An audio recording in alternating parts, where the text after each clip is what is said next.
Lo que las enseñanzas nos han recordado es: somos dioses, mas lo hemos olvidado.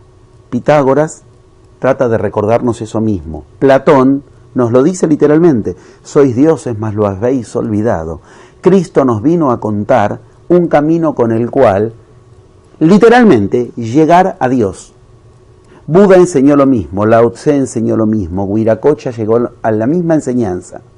Pero cuando los occidentales nos dicen un camino para llegar a Dios, ¿cómo lo entendemos?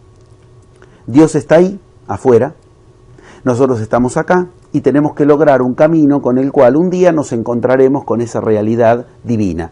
¿Qué día? Después de morir, cuando estemos en el paraíso, nos encontraremos con lo divino. Llegar a Dios es algo que implica transformarse en ese estado.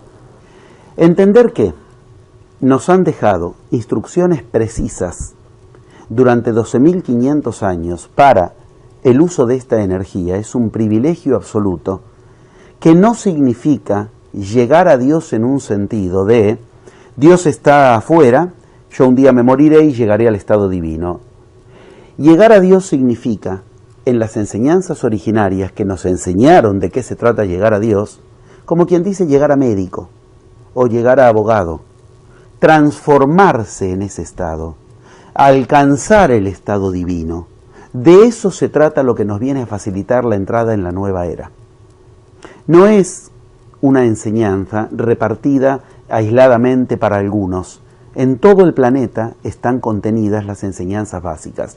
Tal vez la que mantiene una cierta función de escriba, la enseñanza hebrea al respecto, es la que más lo oficializó, escribiéndolo en la Biblia judeocristiana que nosotros más conocemos.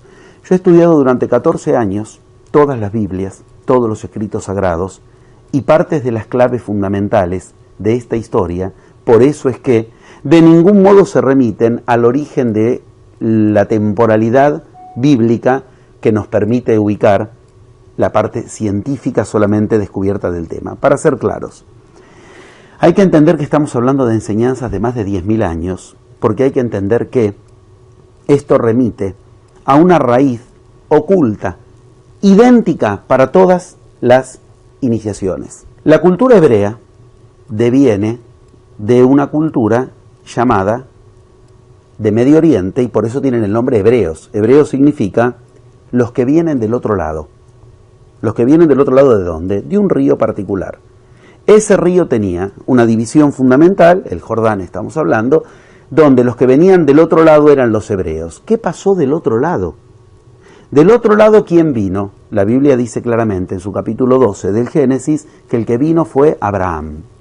Y Abraham es una palabra no hebrea. Nadie más en la Biblia se llama Abraham, ni antes ni después.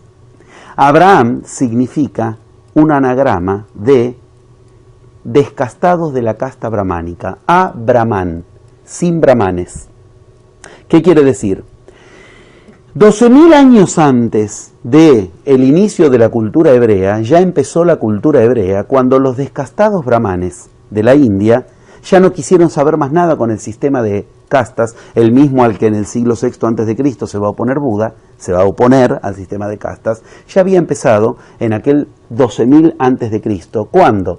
Cuando casualmente hay una corriente migratoria que viene del este, los hebreos, los que vienen del otro lado, que son los hindúes que no quieren ya estar limitados por un sistema de castas. Esos hindúes respetan el Sabbat, casualmente los hebreos respetan el Sabbat. Esos hindúes tienen restricciones alimenticias idénticas a las que da la Mishnah para los hebreos, que trato de que se entienda. Hay una enseñanza anterior. Por este motivo, hay que recordarlo, Cristo no era cristiano. Yo lo digo casi como una broma, pero cuando en mis seminarios, en mis plenarios lo digo, la gente como que en ese momento se acuerda de que Cristo no era cristiano, que el cristianismo es un invento que viene 4 siglos después de la muerte de Cristo, y que nada tiene que ver con Cristo, que nunca quiso fundar una religión nueva.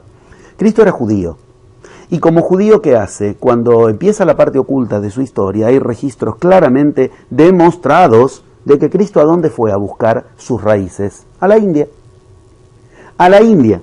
En los templos de la India y en los templos del Tíbet hay registros de que Cristo estuvo ahí.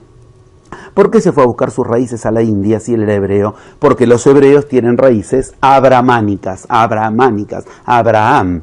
Abraham es el que representa una enseñanza hindú que viene muy anterior a la hebrea. Pero esa enseñanza hindú es una de las enseñanzas que nos preparan para el cambio de era.